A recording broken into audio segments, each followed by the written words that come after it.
Hello, everybody, and welcome back to Across State Lines. I'm your host, Danielle.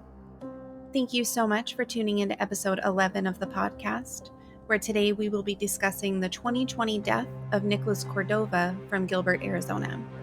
I have had the privilege of being able to speak to Nicholas's wife, Alicia, and she will be joining me on the episode today to discuss her husband's case. So please stay tuned until after the summary so you can hear her take on the case and learn more about Nick and what her life has been like in the aftermath of his death. In May of 2020, Nicholas Cordova was working at the office of his business, Gilbert Air, in Gilbert, Arizona, when he received a FaceTime call from his wife and young children. During the call, two armed men entered the office and a struggle ensued, with Nicholas attempting to flee the building, but before he could escape, the two men had shot him before they fled. His business partner, David Sweetman, received a minor injury to his head during the struggle, but otherwise seemed fine. During the investigation, some things would come to light. David's wife had died under strange circumstances 7 years prior, and a life insurance policy worth $8 million had been taken out in Nicholas's name, with David being named the beneficiary.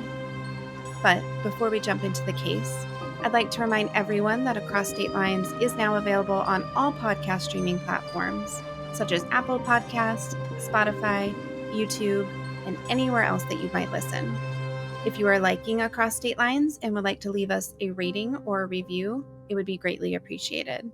If you want to give us any feedback, please visit our website and send us an email.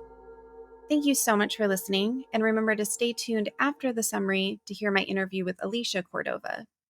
Now, let's dive into the case of Nicholas Cordova.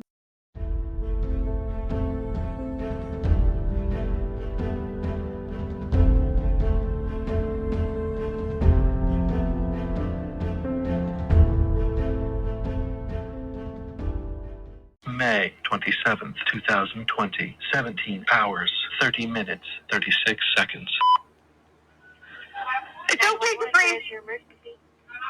Yes, I'm on FaceTime with my husband. My kids are FaceTiming, and someone came in and started, beating him. I think they have a knife. What's your address? He's at Gilbert Air. Gilbert Air. I can't even look at the address right now. I'm freaking out. Is he at work? Yes, he's at work. His address is 511 West Guadalupe Road, number 13. Okay, 511 West Guadalupe Road? Yes. Nick! Wait, 113? 511 West Guadalupe Road, number 13. Okay. Nick! Is he still there? I can hear things moving around, but I don't see anyone. Dr. Capri, get out of the room, please, babe. Nick! And you're calling from Scottsdale? I'm calling from Scottsdale. We were FaceTiming him. My kids are FaceTiming him, and then I just heard screaming. I thought it was a joke, and somebody came in. Okay, this is your husband's work, and it's Gilbert Air? Yes, my husband's work, Gilbert Air. It's just him and his manager that work there, but someone came in, and I think they're just, beating him. I'm pretty sure I saw a gun. I still have him on FaceTime, but I can't see anything. Babe! Okay, are you hearing anything? I just hear moaning. I don't know if it's him or the manager. Okay, I've got help on the way, okay? Please hurry. Hurry. Let me get your phone number just in case. It's an air conditioning, a workshop. Okay, ma'am. Okay, you're at 4. In case you get disconnected. Okay, what's his name? Nick. Okay, what is Nick's last name?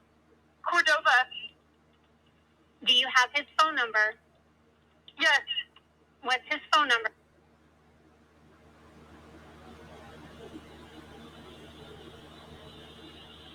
Okay. And then he has another cell phone.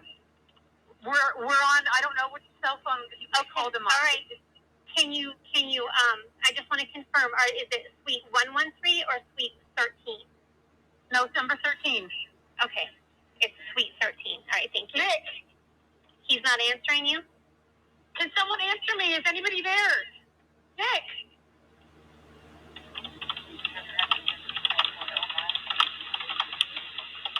The cops are coming, babe. How many people did you see in there?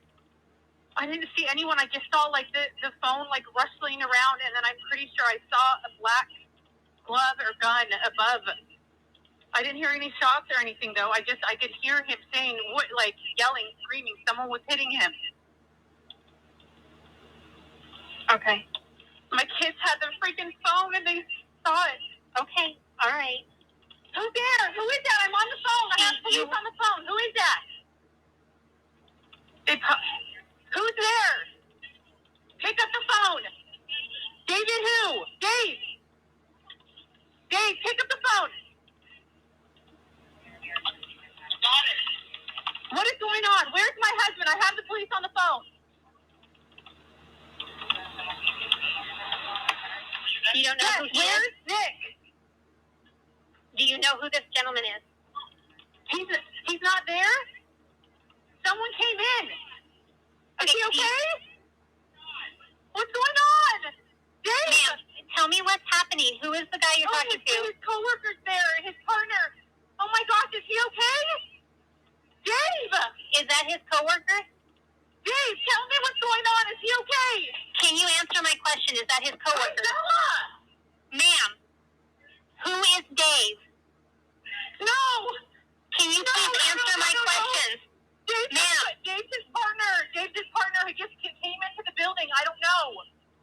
Okay, I need you to tell me what is happening. I've got officers on the way. I don't know. He's just saying, oh my God. He grabbed the phone and just said, oh my God. Dave! Is he okay? Is he breathing? Dave, answer me! Okay, I need you to stay calm, okay? I've got officers on the way. They're less than them. I've got an officer that should be arriving on scene. You have to hurry. Something bad happened. I've got ma'am. Go down there. Ma'am. No, I've got officers that are arriving on scene right now. I need you to take a deep... Okay, ma'am. Ma'am, I've got an officer on scene right now, okay? I need you to take a deep breath. I don't know what's going on. They're going to... Ma'am, they're on scene right now, okay? I have an officer arriving and I have another coming right behind him. I need you to take a deep breath. What is your... Okay, we will get him the help, okay? We've got an officer going on scene right now. What is your name? Alicia. Dave, is he okay? Is he okay?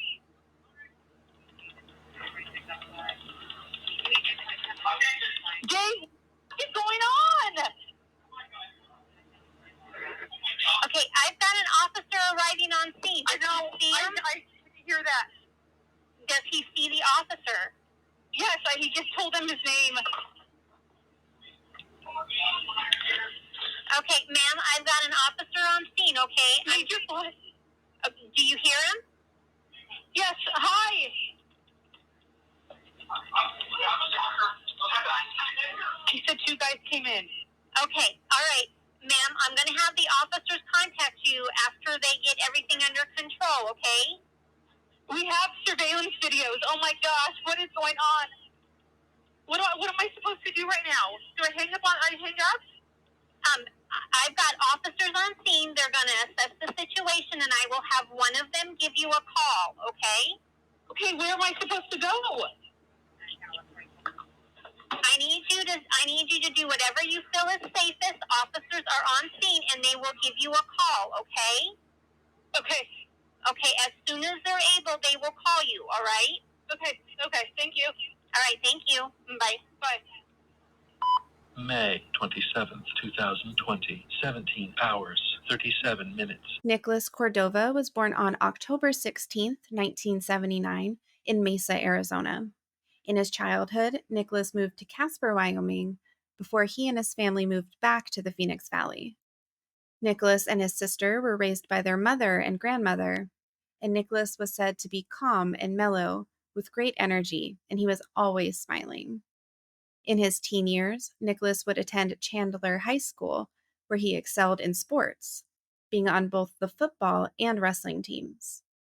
Nicholas graduated from high school in 1998 and had a scholarship to college for his excellency in football, but at some point in his college career, he shifted gears and then went on to become a personal trainer, helping others with their fitness goals.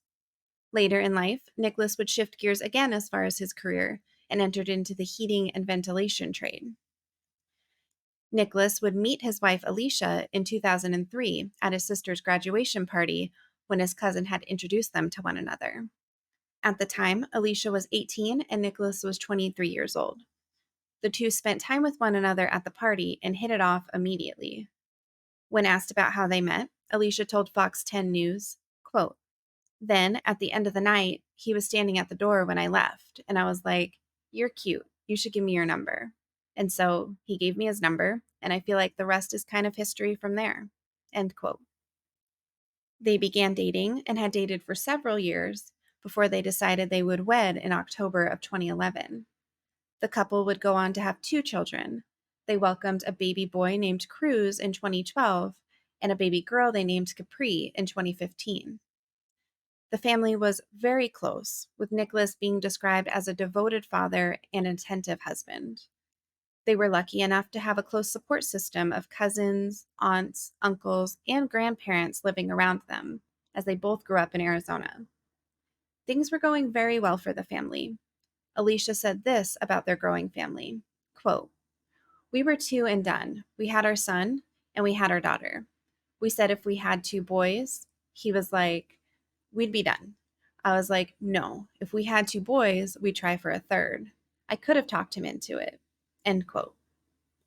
In 2018, Nick bought half of an established cooling and heating company in the East Valley called Gilbert Air, making him the co-owner of the business. The other co-owner was a man named David Sweetman, who preferred to be a silent partner, leaving the day-to-day tasks to Nicholas, such as organizing the teams and dealing with customers. Dave would only come into the office about once a month. The business partners hadn't known each other very well, but Nicholas was very hands-on with the business, and Dave tended to hang out on the sidelines, so the two hadn't had a chance to become well acquainted. Customers loved Nicholas and left great reviews about him online, speaking about how kind and hardworking he was. One such review stated, quote, "I can't say enough about this company. Hard to find good and honest businesses nowadays. We had them go out to my mother's home and give her a quote. Nick not only took his time, but explained and answered all of her questions and concerns. The price was better than we expected, and he actually saved her money on work she was told she needed by other companies. I will forever be grateful and highly recommend this company to everyone." End quote. Nick aspired to grow his half of the business over the next 5 years, where he then planned to sell it and devote his time to being with his family and focusing on his children. His goal was to make enough money to retire early, because at the time he had been working so much at Gilbert Air that he didn't feel like he was spending sufficient time with his wife and children, with Alicia saying, quote, "He was gone a lot. He would leave sometimes before the kids got up. I'd be like, please be home before they go to bed so they can see you. But he worked a lot and really tried to build the company up. It was like his third baby." End quote. Over Memorial Day weekend of 2020, the family spent a few days in Forest Lakes after the stay-at-home order in Phoenix had just expired, as it was in the midst of the pandemic at the time. Their extended family and a handful of friends joined them, and they spent time enjoying what nature had to offer. When the family returned home, it was back to normal, which meant that Nicholas had to go back to work at Gilbert Air. Alicia was grateful that they had this last weekend trip together, leaving her with memories in the form of smiling photos of Nicholas and the children. On Wednesday, May 27th, Nick was in his office at Gilbert Air, located on the corners of Guadalupe and Cooper Road in the city of Gilbert, when he received a FaceTime call from his wife. Alicia explained to Nicholas that Cruz had just learned a cool trick from a TikTok video, and he wanted to show his dad what he had learned. Alicia handed the phone over to her children before heading into the kitchen to wash some dishes in the sink. She was only half listening to their conversation, but 3 minutes into the call, she had overheard Capri say, "Something is wrong with Dad," which immediately got her attention. She rushed back into the living room to grab the phone and check on her husband, but when she did, the screen only showed white, as if it had been dropped or put inside of a pocket. The audio was working, however. She listened and heard some muffled sounds and shuffling, before the sounds of someone yelling. Alicia tried to ask her husband what was happening, but she got no response. She rushed to grab her other phone and call 911, keeping Nicholas on FaceTime on her iPhone. In a panic, she explained to the dispatcher that someone had attacked her husband in his office, saying this, quote, "I think they're beating him. I didn't see anyone. I'm pretty sure I saw a black glove or a gun above. I didn't hear any shots or anything, though. I could hear him yelling, screaming. Someone was hitting him." End quote. While she was still on the phone with 911, Alicia could overhear a male voice on the FaceTime call. She yells to the man that she has police on the phone, asking who he was. She gets no response, but only those same muffled sounds. Then she is heard saying, "Dave, pick up the phone," referring to Nicholas's co-owner, David Sweetman. The dispatcher hears this interaction and asks Alicia who that is. Alicia, distracted with trying to get Dave's attention, doesn't respond, but then says that it is her husband's business partner, saying, quote, "He just came into the building. I don't know. He's just saying, 'Oh my God,'" end quote. Alicia recalled her helplessness being on the phone with 911, saying, quote, "It's terrifying. I felt helpless because I'm just screaming through this phone like someone do something. Someone say something. I'm pretty sure I saw a black glove or a black gun above. I didn't hear any shots or anything, though. I could hear him screaming, yelling. Someone was hitting him." End quote. Police were quickly dispatched to the office in Gilbert, and Alicia gathered her kids and made the 20-minute drive to her husband's work. When she arrived there, the scene was already roped off with yellow tape, and she was told that she was not allowed to go past when she attempted to dash underneath it. Alicia questioned where the ambulance was, or if Nick had already been transported to the hospital, desperate to know what was going on. The offices in front of her stayed quiet before a detective walked over and explained to her the bad news. Her husband was dead. She recalls crumbling to the ground in shock.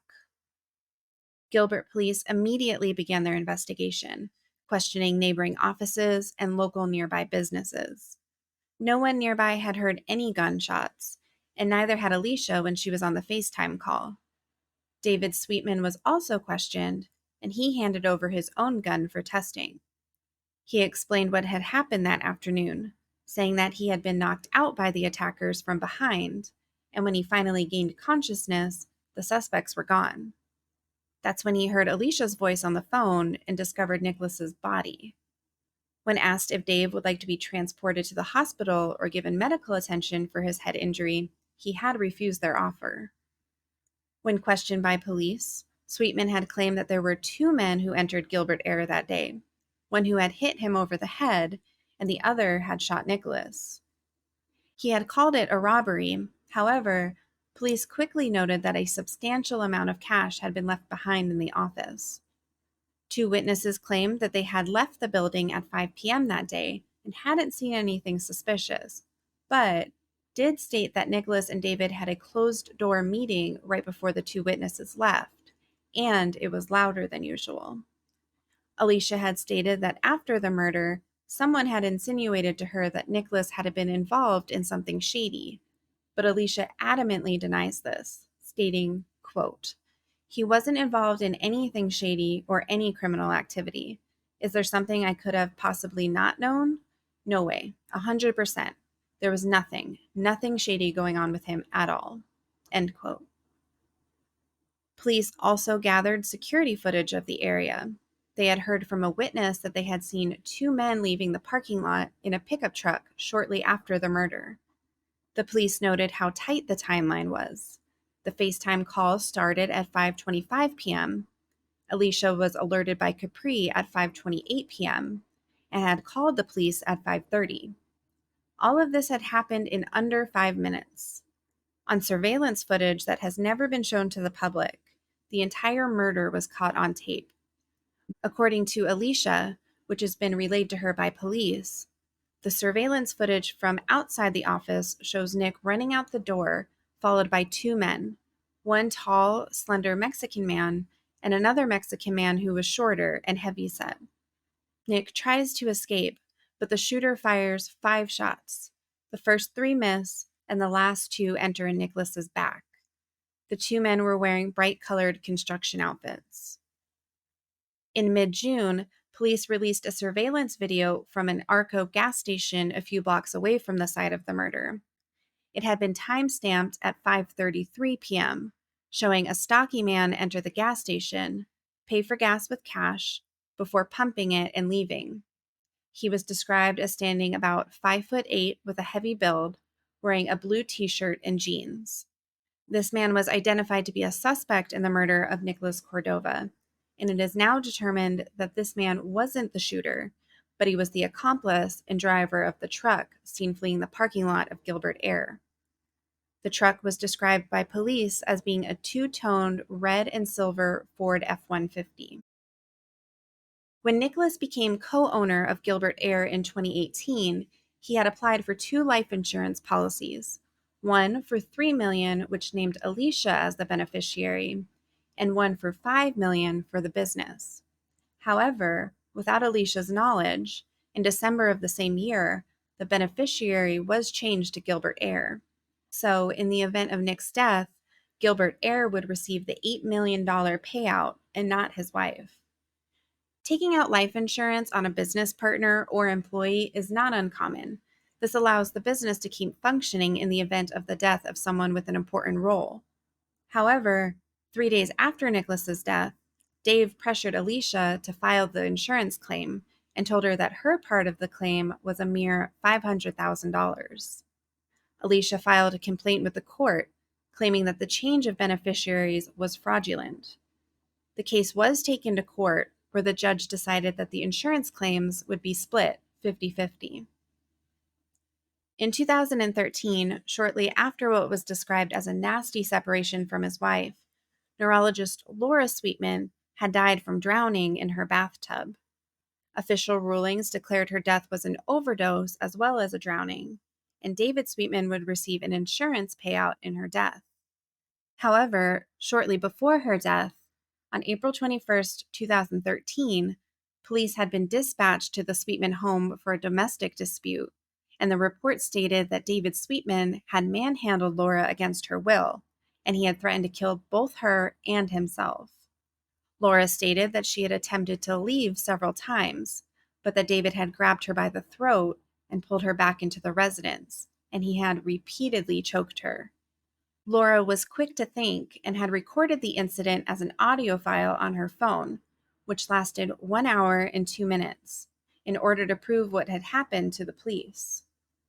Police stated in their report that they had listened to the audio and they had heard David threaten to shoot himself, but that they had not heard him threaten to kill Laura. In the recording, Laura had asked to leave numerous times, but David would not allow her, and at one instance, they heard what sounded like a physical struggle, and Laura had been yelling for help. Only 9 months later, Laura would be discovered dead in her bathtub due to drowning. It's been over 4 years since the death of Nicholas Cordova, and it appears that very little progress has been made in his case. The Gilbert Police Department has switched the detectives in Nicholas' case out 4 times in 4 years, and each new detective that is assigned to the case essentially has to start from scratch, so very little progress has been made. The man in the surveillance video has never been identified, and it is also unknown how deeply they dug into David Sweetman. Alicia described her life after Nicholas as very difficult, how she misses her best friend, and how their children miss their father every day. She said that reality began to set in after 6 months, when she realized Nicholas hadn't just gone on vacation and would be back, but how he was gone in a permanent way.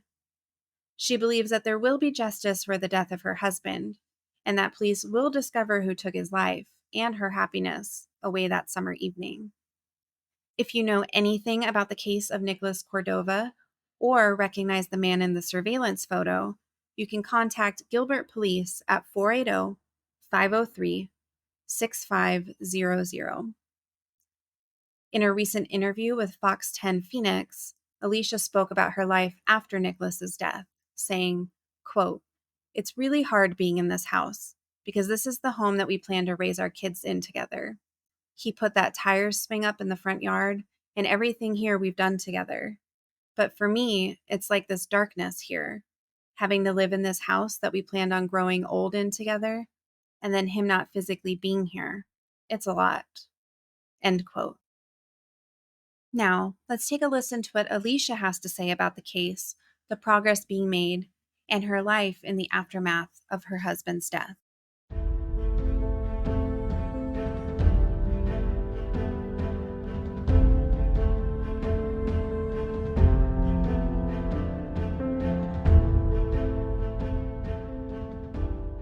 Hi, Alicia. Thank you so much for joining us on Across State Lines and for being willing to share more about Nick and his case. Do you want to start off by telling us a little bit about yourself? Yes. So, well, first off, thank you for having me. I appreciate you wanting to cover Nick's case. It hasn't gotten the publicity that I think it deserves. So, I'm grateful for you and wanting to do this podcast for him. So, let's see about me. I'm an Arizona native, born and raised all over. I was born in Mesa and then was raised by my mom in Scottsdale. That's actually where Nick and I bought a house, wanted to raise our kids where we kind of grew up. So, I'm still in the same house that we were in. I do hair. I'm a hairstylist and also kind of a jack of all trades. Nick was the same way. But I do hair, photography, a lot of family photography stuff, and I also substitute teach. I am, let's see, super family oriented. I have four sisters and a brother, the only child from my mom, but four sisters and a brother from my dad. What else? I love being a mom. It's what I'm super passionate about is raising my kids, especially since losing Nick. Being the best mom I can be and being present for them is super important to me. I have a dog. We have a dog. Capri's basically like taken her over as her own. She's a Chihuahua named Bianca. She's pretty old. She's 15. And Nick and I had a dog. He was a Mastiff St. Bernard. So, we had big and little. His name was Kingston. And I had to put him down 2 Christmases ago, right after Christmas. So that was super hard because it's just another piece of Nick that is gone. But I think that's pretty much all about me. Thank you. Yeah. So, I always like the audience to know more about the victim's life before their deaths. Can Okay. you tell us more about who Nicholas was, whether it's his hobbies, passions, values, relationships, or anything that was meaningful to him? Yeah. So Nick was also like an Arizona native. He lived in Wyoming for a little bit, but he grew up in Chandler, but he spent a lot of time in Scottsdale because this is where his cousins lived. He was raised by his mom and he was a huge mama's baby, very close with her. I remember when we first moved into our house that we lived into in Queen Creek, he would call her every night. And I'm like, you're a grown man. Like, do you really need to be calling your mom every night? But also just like goes to show who he was, just a mama, a lover mama, and just a great guy. So let's see, he was super big into football, like an avid football player, and he also did wrestling in high school. When I met him, he was a personal trainer and he did that for a number of years before he got into HVAC, and then he eventually purchased Gilbert Air and worked super hard to build his company up and provide, a good life for the kids and I. What else? He was, like I said, I was a jack of all trades. He was a jack of all trades. Like he could literally fix anything from like air conditioning to a leaky toilet, brakes in your car, like anything that anyone needed done. If he didn't know how to do it, he was watching some sort of like YouTube video to get it done. And he spent a lot of free time with family and friends. He was super passionate about riding, like off-roading. He had like a quad and a dirt bike, and then what's it called? We had a T-Rex. So they're just like, it's like a side by side. And he spent a lot of time out in the desert. He took Cruz actually I think it was the New Year's right before he passed away, but he took him up to his first like dad and son dunes trip. And that was really cool to get like videos of seeing them do. But yeah, he was just a lover of outdoors, like camping, boating, and like I said, writing, anything to do with being outside. He loved it. He loved all anything to do with the dirt. And I feel like he was also very much a family man. Like his family came first.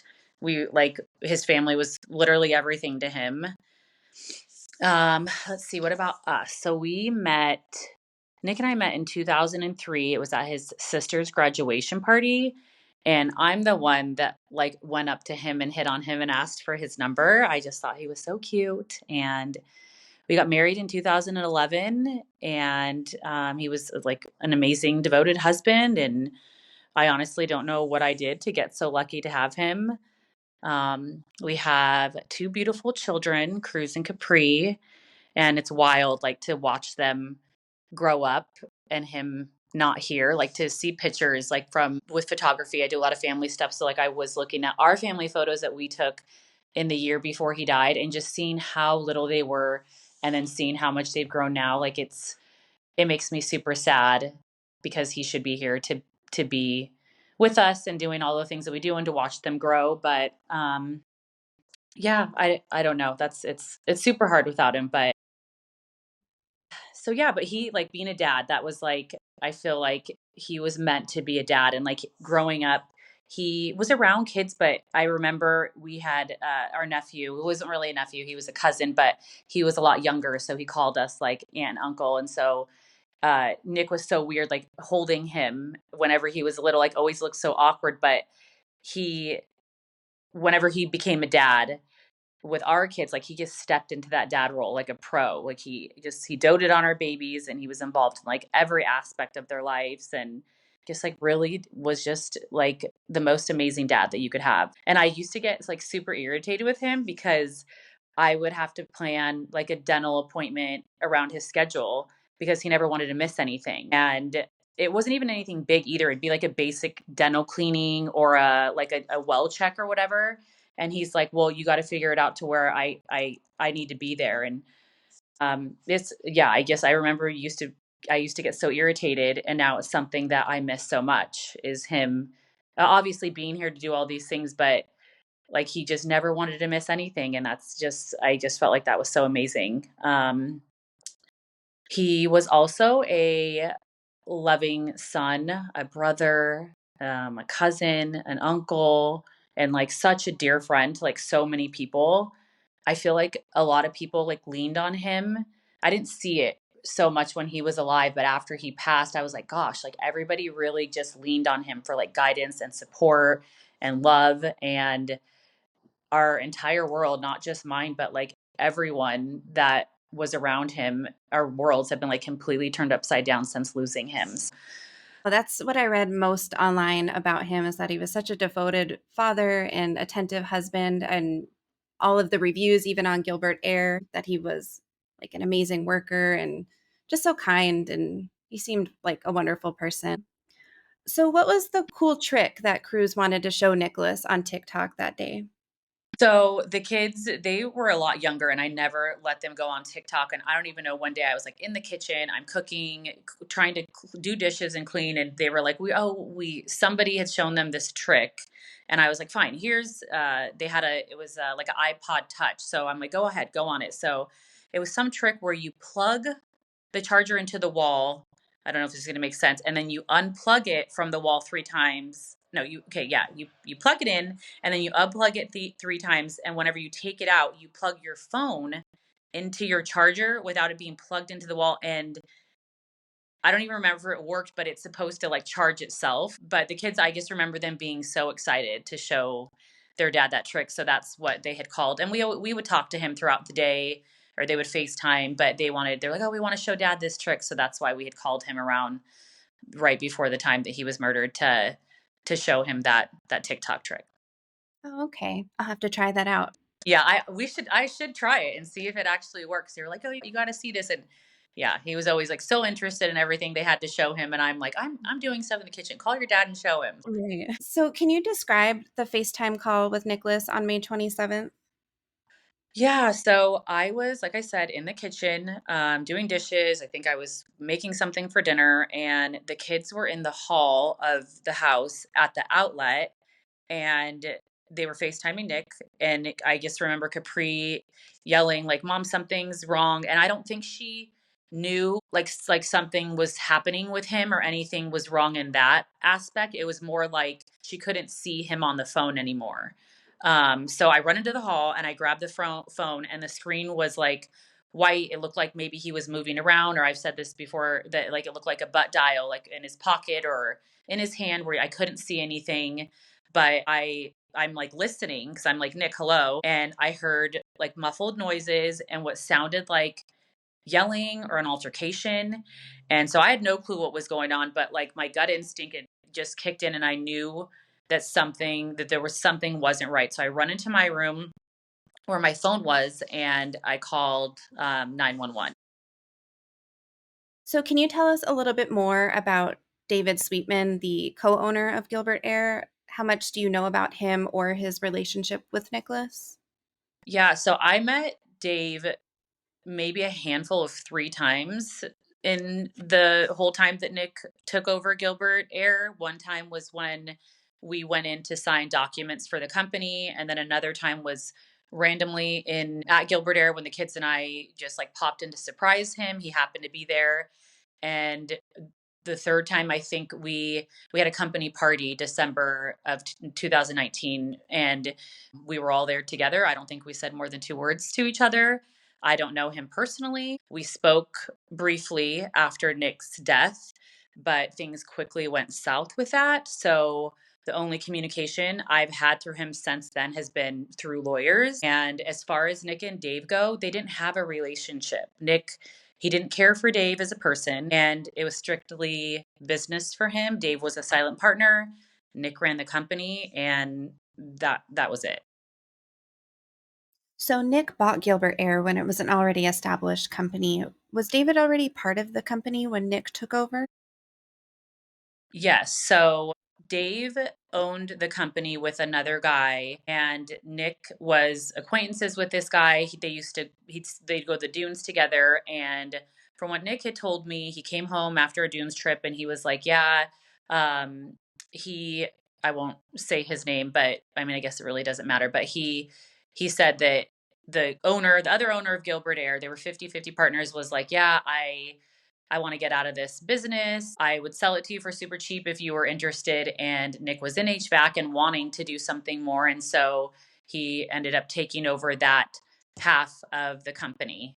But yeah, so Dave owned 50%, and then Nick came in and took over the other 50. Nick was the one that did like the day to day business running. Dave was just more like in the background of things, as far as I knew. And can you describe the two men who had shot Nick that day? Do you know a description of the men?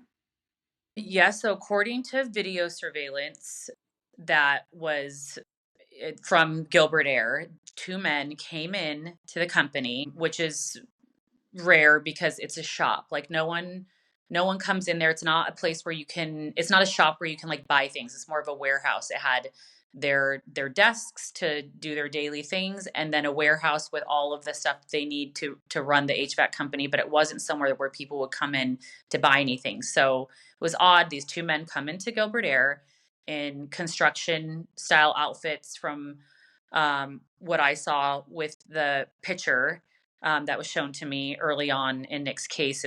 They had on bright colored shirts, hats, and masks. And mind you, it was COVID during this time, so that's why they would have had the masks on. But one man looked to be like a taller, slender, lighter complected Mexican man. And then the other man was like a shorter, heavier set, looked to be a Mexican guy. And he's the one who was seen on the footage from the gas station a few minutes after Nick was killed as well. But as far as the other suspect goes, I don't really have any information on him. Right. And you were telling me that it's possible that the man changed clothes after this happened because he was wearing the construction outfit, but then he was seen wearing something totally different in Yeah, the Arco surveillance video.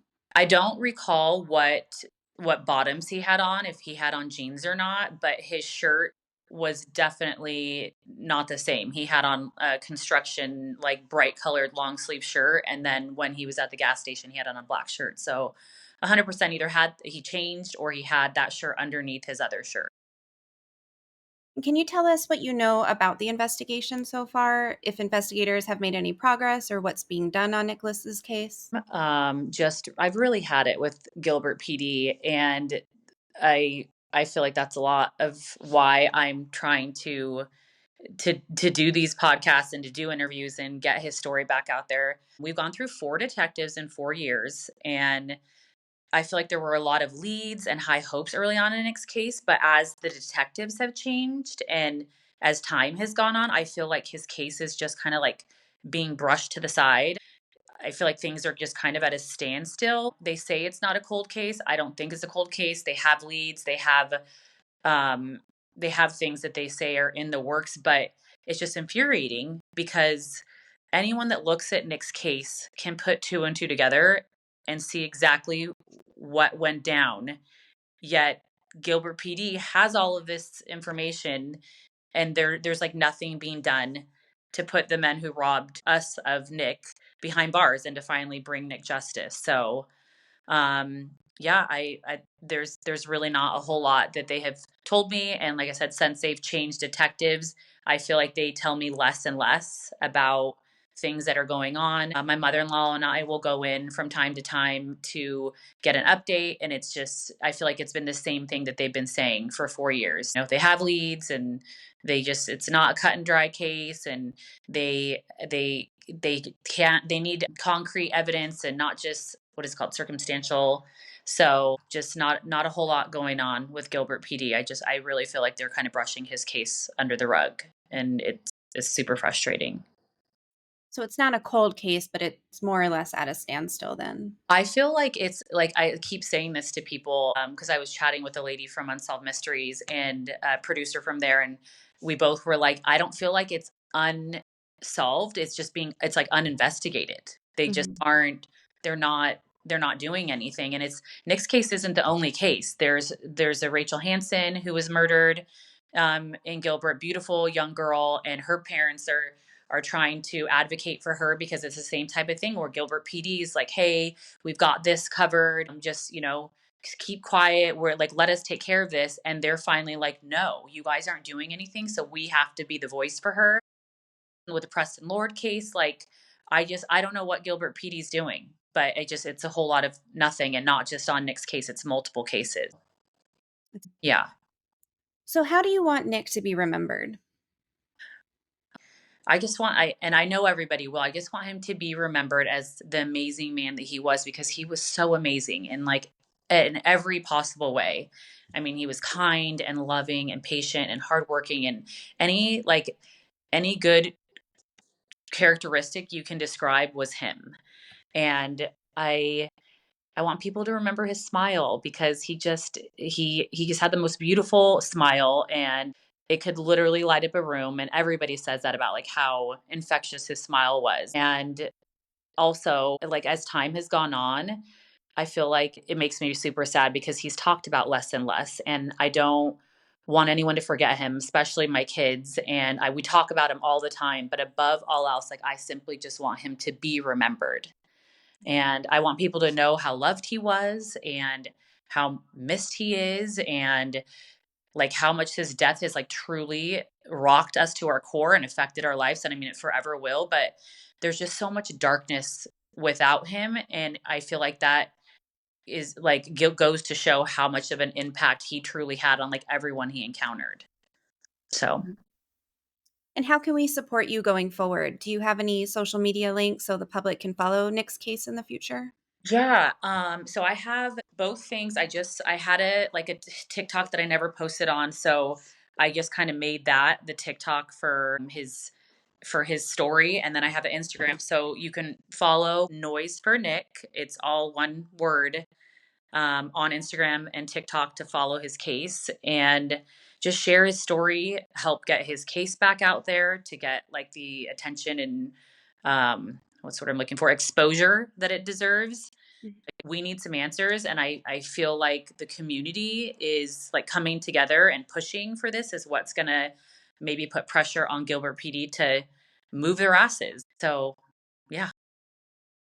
Yeah, I'm going to put your social media links in the description so anyone who's listening can find it immediately and support you as much as they can. Okay, thank you. Yeah, thank you. I really appreciate you being on the podcast today and sharing more about Nick and letting us have a little bit of insight into your life and the case. I really appreciate it. No, thank you so much. I appreciate you as well. Thank you so much for listening to Across State Lines, and we will be back next week to dive into another unsolved case. Please follow or subscribe to Across State Lines on your podcast listening platform so that way new episodes will drop directly into your listening feed. If you'd like to rate or review Across State Lines on whatever platform you listen to, it would be greatly appreciated. Thank you so much, and join us again next week.